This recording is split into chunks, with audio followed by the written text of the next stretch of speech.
तो अभी आप देख रहे हैं कि जैसे ये बोट 2 आ चुका है, नियो बोट 2 आ चुका है। ये यहाँ पर इस बिन को ड्रॉप करेगा। इसने ये बिन को ड्रॉप कर दिया है, इसको कंफर्मेशन मिला है, अब ये बिन आगे आएगा। स्टेशन पे अगर हम जो ऑर्डर की बात कर रहे थे वहां पर, तो 2 ऑर्डर यहाँ पर है क्योंकि ये 2 बिन लगे हुए हैं। इससे होगा क्या कि आपने जितने भी स्टोरेज हैं आपने उस ब्लॉक्स को एक सेगमेंट्स में डिवाइड कर दिया ताकि बोट को कम से कम पाथ ट्रैवल करना पड़े बिन पिक करके लाने के लिए। So hello friends, welcome back to my channel. My name is Shiva. इस वक्त मैं आ गया हूँ Yashobhoomi Dwarka Indian warehousing show 2024 के अंदर। एक ऐसी कंपनी के बाहर में आ चुका हूँ जिसका नाम है फैल्कन ऑटोटेक। ये इंडिया की नंबर 1 कंपनी है वेयर हाउसिंग ऑटोमेशन के अंदर, और इस कंपनी को 14 साल हो चुके हैं इस फील्ड के अंदर गाइस। तो कितना एक्सपीरियंस होगा आप सब समझ सकते हैं इस कंपनी को। और मेरे साथ है कंपनी के हेड ऑफ R&D गाइस। तो hello sir. Hi, my name is Anil. Sir छोटा सा इंट्रोडक्शन दीजिए अपनी कंपनी का। यशोभूमि 2024 में हम एग्जिबिट कर रहे हैं एंड इस बार हम अपना नया प्रोडक्ट लेके आए हैं नियो, जिसके अंदर कुछ ऑप्टिमाइजेशंस है compare to the previous version, जिसके अंदर आप हाई डेंसिटी स्टोरेज ले सकते हैं with low cost of the racking. तो काफ़ी ध्यान रखा गया इस चीज़ को कि मैनुअल टियर शेल्विंग के कंपैरिजन में किस तरीके से कॉस्ट को कम किया जा सकता है और आपके पूरे वेयर हाउस को ऑटोमेट किया जा सकता है। अगर मैं एक एनिमेशन वीडियो के थ्रू आपको थोड़ा सा समझाना चाहूँ, दिखाना चाहूँ, तो आप इस स्क्रीन पे आ सकते हैं। आप इस स्क्रीन पे जो सर आपकी जो मैन्युफैक्चरिंग है कहाँ से है? हमारी मैन्युफैक्चरिंग जो है ग्रेटर नोएडा के अंदर है। कंप्लीट इन हाउस मैन्युफैक्चरिंग है, इन हाउस असेंबली है, इन हाउस आपका डिजाइन है, सॉफ्टवेयर है। तो कंप्लीट इंडिजिनस कंपनी है जिसका from starting to end everything is done in India and now globally the customers are recognising this product. तो it's really proud moment for us, or every Indian Indian product is selling in out of India. वे नहीं sir, जैसा कि मैं देख रहा हूँ where housing show के अंदर आपकी जो स्टॉल है वो काफी ज्यादा बड़ी लगी हुई है, सब में अलग ही दिख रही है सर आपकी स्टॉल। वे नहीं सर। तो हाँ बिल्कुल, मतलब ध्यान में रखा गया है कि आप कोई भी प्रोडक्ट लॉन्च कर रहे हो उसके लिए बहुत ज़रूरी है कि आपका स्टॉल का साइज़ क्या होना चाहिए, आपका जो प्रेजेंटेशन है प्रोडक्ट का वो कैसा होना चाहिए। मूवेबल प्रोडक्ट हमेशा एक अट्रैक्ट करता है, इसलिए आप देखोगे कि काफ़ी बड़े लेवल पे हमने इस सेटअप को लगाया है with complete automated GTP station के साथ, कन्वेयर बेस्ड जीटीपी स्टेशन को लगाया है। तो जनरली ऑप्शंस होते हैं कि आप एक नॉन मूवेबल प्रोडक्ट को डिस्प्ले के लिए दिखा सकते हो, बट जैसा कि 3 दिन हो गए हैं हमें, आज तीसरा दिन है, और जितने भी लोग यहाँ पर आ रहे हैं सबको ये प्रोडक्ट काफ़ी अट्रैक्ट कर रहा है। इसकी जो मूवेबिलिटी है वो काफ़ी अट्रैक्ट कर रही है लोगों को। Very nice sir, very nice. तो सर जो आपने यहाँ पे प्रेजेंट किया थोड़ा देख सकते हैं क्या? हाँ बिल्कुल देख सकते हैं। एनिमेशन वीडियो के थ्रू मैं एक बार आपको दिखाना चाहूँगा कि किस तरीके से हमने ये जीटीपी स्टेशन बनाया हुआ है। ऑर्डर यहाँ पर आपके लगे हुए हैं पीटीएल्स के ऊपर, किस तरीके से ऑपरेटर जो है आइटम्स को पिक कर रहा है, जो भी गाइडेंस उसको प्रोवाइड कराई गई है, लाइट के थ्रू गाइडेंस है, पीटीएल के ऊपर क्वांटिटी शो की गई है, और जब वो पिकिंग कंप्लीट हो जाती है तो ये बिन एग्जिट कन्वेयर पे आता है। बोट इसको यहाँ से पिक करता है और वापस स्टोरेज में जाके इसको स्टोर कर देता है। तो काफ़ी फीचर्स का ध्यान रखा गया है इस प्रोडक्ट के अंदर। तो जिस तरीके से आप जनरली जब गाड़ी बाय करते हैं तो आपके पास कई वेरिएंट्स होते हैं, यहाँ पर हम फुल ऑटोमेटिक वेरिएंट प्रोवाइड करा रहे हैं कस्टमर को, जिसके अंदर बोट का ऑटो चार्जिंग से लेकर बोट का auto coming to the conveyor station, picking the bot and dropping inside the storage area. तो सारी चीज़ों का काफ़ी ध्यान रखा गया है। एर्गोनॉमिक्स का काफ़ी ध्यान रखा गया है जीटीपी स्टेशन के ऊपर, ताकि ऑपरेटर को बैंड ना होना पड़े एंड उसकी जो हेल्थ है उसके साथ कोई कॉम्प्रोमाइज़ ना हो। तो जो जीटीपी स्टेशन है वो टिल्ट बेस्ड जीटीपी स्टेशन है, जहाँ पर आपका बिन आता है और एक एंगल पे टिल्ट होता है ताकि वो एर्गोनॉमिकली काफ़ी बेटर साउंड हो ऑपरेटर की हेल्थ पॉइंट ऑफ व्यू से। मैं आपको एक रियल जीटीपी स्टेशन दिखाना चाहूँगा। जीटीपी स्टेशन वो स्टेशन होता है जहाँ पर आपका जो बिन है स्टोरेज से निकल के पर्सन तक आता है एंड पर्सन को ये बताता है कि उसमें से किस आइटम को पिक करना है, किस सेगमेंट में से पिक करना है। तो थोड़ा सा क्लोजर लुक लेंगे यहाँ पर आके। तो जैसा कि आपने ये देखा है कि ये वो एरिया है जहाँ पर बोट आएगा और बिन को ड्रॉप करेगा। यहाँ से बिन ट्रैवल होते हुए आपके इस स्टेशन तक आएगा। तो अभी आप देख रहे हैं कि जैसे ये बोट 2 आ चुका है, एंड नियो बोट 2 आ चुका है। ये यहाँ पर इस बिन को ड्रॉप करेगा। इसने ये बिन को ड्रॉप कर दिया है, इसको कंफर्मेशन मिला है, अब ये बिन आगे आएगा एंड आपको ट्रैवल करके यहाँ जीटीपी स्टेशन तक आएगा। जीटीपी स्टेशन पे अगर हम जो ऑर्डर की बात कर रहे थे वहाँ पर, तो 2 ऑर्डर यहाँ पर हैं क्योंकि ये 2 बिन लगे हुए हैं। 2 ऑर्डर यहाँ पर है, 2 बिन लगे हुए हैं। ये वो पुट टू लाइट है जहाँ पर आपको कंफर्मेशन मिलेगा कि आपको कितना आइटम पिक करना है। पिक करने के बाद आप इस बटन को प्रेस करेंगे तो कंफर्मेशन मिलेगा, बिन चला जाएगा यहाँ से। एक खास ध्यान रखा गया है एर्गोनॉमिकली कि जनरली जो स्टेशंस होते हैं वहाँ पर पर्सन को झुकना पड़ता है एंड उसके बैक पेन होता है एंड एक टाइम के बाद वो एक इंजरी में कन्वर्ट हो जाता है। उसको बड़ा ध्यान से यहाँ पर टेक केयर किया गया है। टिल्टिंग स्टेशन बनाया गया है जिसमें बिन एक 20 डिग्री एंगल पे टिल्ट होता है। एर्गोनॉमिकली बंदे को झुकने की जरूरत नहीं है, वो आइटम यहाँ से उठा सकता है। सो नियो एक ऐसा प्रोडक्ट है जो ऑपरेटर पॉइंट ऑफ व्यू से भी ध्यान रखता है, कॉस्ट के पॉइंट ऑफ व्यू से भी ध्यान रखता है, स्टोरेज के पॉइंट ऑफ व्यू से भी ध्यान रखता है एंड मार्केट में क्या क्या नई एडॉप्शंस आ रही है उनको ध्यान में रखते हुए इस प्रोडक्ट को डिज़ाइन किया गया है। अब हम थोड़ा सा और क्लोजर लुक लेंगे कि किस तरीके से ये प्रोडक्ट चलता है, आइल के अंदर कैसे चलता है, किसको आइल बोला जाता है। तो एक बार हम यहाँ से एक राउंड लेते हुए आई विल शो यू। उससे पहले मैं एक चीज़ और बता दूं जो कस्टमर पॉइंट ऑफ व्यू से काफ़ी इंपॉर्टेंट है। अगर आप ये स्क्रीन देखेंगे इसमें आपको 3 मोड्स दिखाई दे रहे हैं। एक बिन प्रेजेंटेशन है, एक ईचीज पिक्ड है, एक ऑर्डर लाइन्स है। तो बिन प्रेजेंटेशन क्या है? एक बोट आया स्टेशन पे, 1 घंटे के अंदर वो कितने बिन लेके आ रहा है, वो आपका बिन प्रेजेंटेशन है। जब आप उसमें से ईचीज पिक करते हैं तो 1 घंटे में कितने ईचीज आपने पिक किए हैं वो ईचीज पिक्ड हैं। एंड जो ऑर्डर लाइन्स है कि आपने ऑर्डर जो बना रखे हैं वो एक पर्टिकुलर पॉइंट पे कितने ऑर्डर्स आपके लगे हुए हैं वो आपकी ऑर्डर लाइन्स है।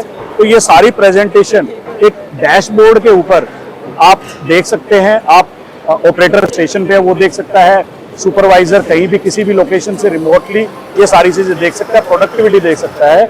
आप ऑपरेटर को कंपेयर कर सकते हैं। आपके पास मल्टीपल स्टेशन से एक ऑपरेटर आपकी प्रोडक्टिविटी निकाल रहा है 700 ईचीज की, एक ऑपरेटर 1000 की प्रोडक्टिविटी निकाल रहा है, एक ऑपरेटर 1200 की निकाल रहा है। तो आप अपने ऑपरेटर्स की प्रोडक्टिविटी भी मॉनिटर कर सकते हैं। अकॉर्डिंगली आप उनको ट्रेनिंग दे सकते हैं, गाइड कर सकते हैं कि how they can enhance there productivity. एक सिंपल मैनुअल टेयर शेल्विंग से कंपेयर करें तो वहाँ पर जहाँ आपको अंदर स्टोरेज में जाके बिन को पिक करना है, वहाँ से आइटम को पिक करना है, लेके आना है, तो जो प्रोडक्टिविटी निकल के आती है वो 200, 220, 2 to 5 के आसपास निकल के आती है।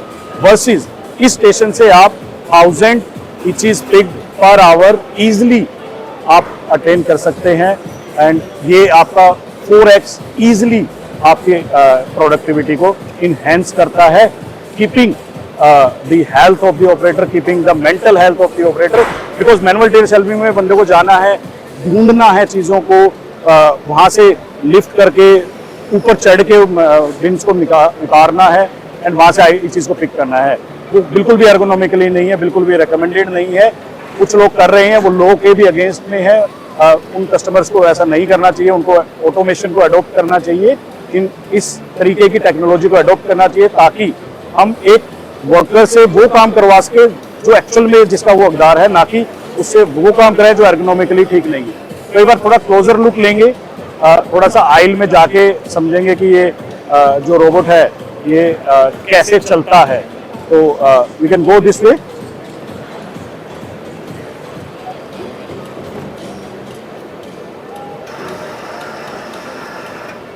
Yes, so we'll go this way. I will show you.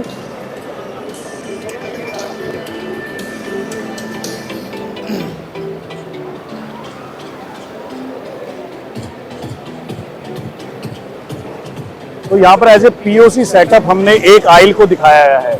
इस एक आइल के थ्रू लेफ्ट में एंड राइट में स्टोरेज है, बिन्स आपके प्लेस हैं एंड बोट्स इसके अंदर जा रहे हैं, बिन को पिक कर रहे हैं, वापस ला के स्टोर कर रहे हैं। तो एक इसकी खासियत एक और है कि आपके पास रिटर्न आइल्स है, हाईवे आपने बना रखे हैं स्टोरेज के नीचे से भी। तो ये एक बहुत बड़ी बात है किसी भी प्रोडक्ट के लिए कि सिर्फ आइल के अंदर नहीं, ओपन आइल के अंदर नहीं, क्लोज आइल के अंदर भी जहां पर आपका स्टोरेज है वहां से भी ये बोट वापस आ सकता है। इससे होगा क्या कि आपने जितने भी स्टोरेज हैं आपने उस ब्लॉक्स को एक सेगमेंट्स में डिवाइड कर दिया ताकि बोट को कम से कम पाथ ट्रैवल करना पड़े बिन पिक करके लाने के लिए और वापस स्टोर करने के लिए, जिससे आपकी प्रोडक्टिविटी बढ़ सकती है। तो आप देख रहे हैं कि किस तरीके से आपका आइल है।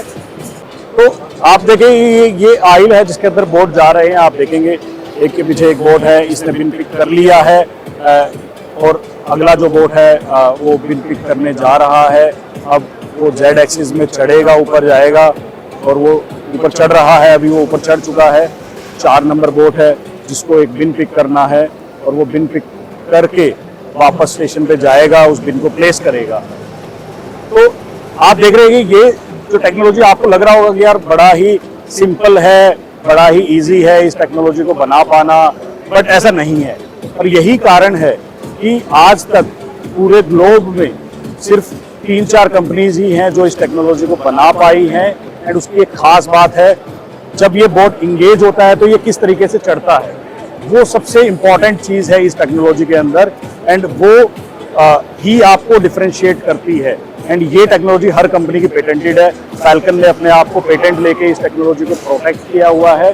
अब कोई भी कंपनी अगर ये प्रोडक्ट बनाना चाहेगी तो उसको ये डिफरेंट यूनिक चीज़ करनी पड़ेगी ताकि वो इंगेजमेंट कर पाए, जो कि बहुत ही मुश्किल है। फैल्कन ने 6 साल रिसर्च की है इस प्रोडक्ट के ऊपर, उसके बाद ये चीज़ वो अचीव कर पाए हैं। तो ये काफ़ी इम्पोर्टेंट बात है ध्यान में रखने की। Very nice sir. Sir let's move on. तो we can move on to see the storage. तो यहाँ पर अगर आप देखेंगे कि किस तरीके से रैक्स को लगाया गया है स्टोरेज के लिए। हर लेवल पे आपके बिन हैं। यहाँ पर आपने सिंगल डीप रखा हुआ है, वहाँ पर आपके एक ही डेक के ऊपर 2 बिन्स आए हुए हैं। वो सब ऑप्टिमाइजेशन है। कोस्ट पॉइंट ऑफ व्यू से भी अगर बात करें तो एक मैनुअल टियर शेल्विंग की जो कोस्ट होती है उसी के बहुत ही नियर इस कोस्ट को रखा गया है ताकि हर कस्टमर अपनी ज़रूरत के हिसाब से इस प्रोडक्ट को यूज़ कर सके, अपने वेयर हाउस में इस प्रोडक्ट को अडॉप्ट कर सके। इसीलिए इम्पॉर्टेंट था कि इस कोस्ट को मैनुअल टियर शेल्विंग के आसपास ही रखना चाहिए एंड वहाँ तक हम उस चीज़ को अचीव कर पाए। सर ये सिस्टम है बहुत ही ज़्यादा ऑटोमेटिक लग रहा है। मुझे नहीं लगता कि इसकी मार्केट काफ़ी ज़्यादा होगी इंडिया के अंदर। तो देखो बड़ी मज़ेदार बात है ये। लोगों को ऐसा लगता है कि इंडिया में टेक्नोलॉजी ज़्यादा नहीं यूज़ करते लोग, इंडिया में पैसा ज़्यादा इन्वेस्ट नहीं करते कस्टमर्स, ऑटोमेशन ज़्यादा अडॉप्ट नहीं करते हैं। बट ये बहुत पुरानी बात है, आज की डेट में ऐसा नहीं है। इंडिया में आप देखो बड़े से बड़ा warehouse Falcon Autotech is the Asia's first company जिसने 1 किलोमीटर का क्रॉस बेल्ट सॉर्टर लगाया है भिवंडी में। 1 किलोमीटर लंबा सॉर्टर आपका किसी भी वेयर हाउस के अंदर है, तो आप इमेजिन कर सकते हैं वो वेयर हाउस कितना बड़ा होगा। उस सॉर्टर के ऊपर आपके बैग्स भी चल रहे हैं, उस सॉर्टर के ऊपर आपके कार्टन्स भी चल रहे हैं। इस तरीके का एक सॉर्टर बनाना बड़ा ही मुश्किल था। उसकी कॉस्ट भी ऑब्वियस ज्यादा होगी, प्रोडक्टिविटी तो ज्यादा है, कॉस्ट भी ज्यादा होगी। क्या बात। अगर कस्टमर उस इन्वेस्टमेंट के लिए रेडी है तो हम ये नहीं कह सकते कि यार कस्टमर पैसा लगाने के लिए रेडी नहीं है। कस्टमर के पास पैसा है, कस्टमर पैसा लगाएगा, बट आपकी टेक्नोलॉजी सेंस बनानी चाहिए, आपकी टेक्नोलॉजी आरओआई में सेंस बनानी चाहिए, तभी कस्टमर को समझ में आता है। इसकी मार्केट नहीं थी पहले, क्योंकि जितने भी लोग इस तरीके के सिमिलर टाइप के ASRS बिन ASRS देते थे वो कहीं ना कहीं आरओआई में सेंस नहीं बनाता था। आपका जो बोट है वो इंडिविजुअल किसी भी बिन को लेके आ जाए, ऐसी कोई टेक्नोलॉजी नहीं थी। क्योंकि फैल्कन ये टेक्नोलॉजी लेके आया है, कस्टमर को आरओआई में सेंस बना रहा है। जैसे मैंने बताया कि इसकी कॉस्टिंग बहुत ही पास है मैनुअल टियर शेल्विंग के, तो कस्टमर के पास कोई रीजन नहीं बचता है इसको ना अडॉप्ट करने के लिए। मैं ग्रोसरी के कस्टमर्स की बात करूं, मैं रिटेल के कस्टमर्स की बात करूं, मैं फार्मा के कस्टमर की बात करूं, मैं कॉस्मेटिक्स के कस्टमर की बात करूं, सभी के पास एक रीजन है इसको अडॉप्ट करने का। एंड हमें पूरा विश्वास है कि इस टेक्नोलॉजी ने अभी तक जो एडॉप्शन रेट है, आने वाले 2 सालों के अंदर वो एडॉप्शन रेट काफी ज्यादा बढ़ेगा। एंड आप इंडिया में बहुत सारे ऐसे वेयर हाउस देखेंगे जहां पर फैल्कन के नियो प्रोडक्ट का परचम लहरा रहा होगा। Very nice sir, very nice. तो सर ये सॉफ्टवेयर बनाने में तो आपको बहुत बड़ा कॉम्पैक्ट सॉफ्टवेयर बनाना पड़ा होगा, आपने कैसे मैनेज किया हो सर, उसके बारे में थोड़ा बता सकते हैं? देखो ये बात तो बिल्कुल सही है कि इस तरीके की टेक्नोलॉजी को चलाने के लिए, अच्छे से परफॉर्मेंस देने के लिए आपका सॉफ्टवेयर बहुत अच्छा होना चाहिए। Software is the heart of this technology. क्योंकि फैल्कन 14 सालों से इस इंडस्ट्री के अंदर है, उन्होंने बड़े बड़े क्रॉस बेल्ट शॉटर्स बनाए हैं। उनके लिए software was very small thing जो उनको अचीव करनी थी। सेकेंड इज कि फैल्कन के पास जो सॉफ्टवेयर टीम है वो बहुत ही डेडिकेटेड टीम है, पीएलसी टीम है, बहुत ही डेडिकेटेड टीम है। जैसा कि आप यहाँ पर देख पा रहे हैं, हमारे पास काफ़ी यंग स्टार्स हैं, हमारे पास यंग ब्लड है हमारे पास, जो कि सॉफ्टवेयर लिखते हैं। एंड इन्होंने इतना प्यारा सॉफ्टवेयर लिखा है, इतना फ्लेक्सिबल सॉफ्टवेयर लिखा है कि जिसको कस्टमर की ज़रूरत के हिसाब से चेंज किया जा सकता है। हम जानते हैं कि टेक्नोलॉजी सेम है, टेक्नोलॉजी यही काम करेगी, पर हर कस्टमर की कुछ ना कुछ कस्टमाइजेशन रिक्वायरमेंट होती है, जिसको पूरा करने के लिए आपका सॉफ्टवेयर का फ्लेक्सिबल होना बहुत ज़रूरी है। कस्टमर के WMS को हमारे WCS से इंटरेक्ट करना एक फ्लेक्सिबल वे में बहुत ज़रूरी है। तो फैल्कन के पास काफ़ी बड़ी टीम है सॉफ्टवेयर PLC की, जिसके थ्रू वो ये चीज़ अचीव कर पाए हैं काफ़ी इजी तरीके से। एंड उसका रिजल्ट आप देख पा रहे हैं कि इंडिया वेयर हाउसिंग शो के अंदर फैल्कन के प्रोडक्ट ने पूरा धूम मचाया हुआ है। Sir thank you so much. Thank you. काफी अच्छा लगा आपके फैल्कन ऑटोटेक के बारे में जानकर। मुझे भी काफ़ी अच्छा लगा आपसे मिलके। Thank you sir. काफ़ी यूट्यूबर से मेरी मुलाकात होती रहती है। Thank you. आपसे बात करके, आपसे मिलके, एंड जिस तरीके का आपने प्रेजेंट किया है यहाँ पर चीज़ों को दिखाया है, वो भी मुझे काफ़ी अच्छा लगा। होप कि हम दोबारा मिलेंगे। Definitely, एक लास्ट बट नॉट लीस्ट एक छोटी सी चीज़ और मैं बताना चाहता हूँ फैल्कन के बारे में, प्रोडक्ट के बारे में, कि इस प्रोडक्ट में हर छोटी से छोटी चीज़ जो कस्टमर की ज़रूरत है उसका बड़े ही अच्छे तरीके से ध्यान रखा गया है। जैसे एक कस्टमर का फीडबैक होता है कि यार मुझे बैटरी मैनुअली स्वैप नहीं करनी है, तो इस बोट के अंदर आपको कोई भी बैटरी स्वैप करने की ज़रूरत नहीं है। अगर बैटरी लो होती है तो ये ऑटोमेटिक चार्जिंग स्टेशन पे चला जाता है, ऑटो चार्जिंग होती है। जब इसका चार्ज पूरा हो जाता है तो ये वापस काम करने के लिए रेडी हो जाता है। तो आप 24 घंटे 7 दिन इससे जितना काम करवाना है आप उतना काम करवा सकते हैं। ये इसकी खास बात है। We call it neo. Thank you sir. जो भी कोई आपसे कांटेक्ट करना चाहता है regarding this warehousing items, तो sir would you like to share your contact number for them? Right, so I will share my contact number, you can mention on your YouTube channel. Screen पे मैं number डाल दूंगा। अगर जो भी कोई sir से कांटेक्ट करना चाहता है प्लीज स्क्रीन पे से आप नंबर ले लीजिए, या डिस्क्रिप्शन में नंबर होगा। आई होप गाइज आप लोगों को ये वीडियो अच्छी लगी होगी। अगर आप लोगों को ये टेक्नोलॉजी अच्छी लगी हो तो प्लीज़ कमेंट बॉक्स में मेरे को कमेंट कर बताना कि आपको ये टेक्नोलॉजी कैसी लगी। Thank you so much. जय हिंद।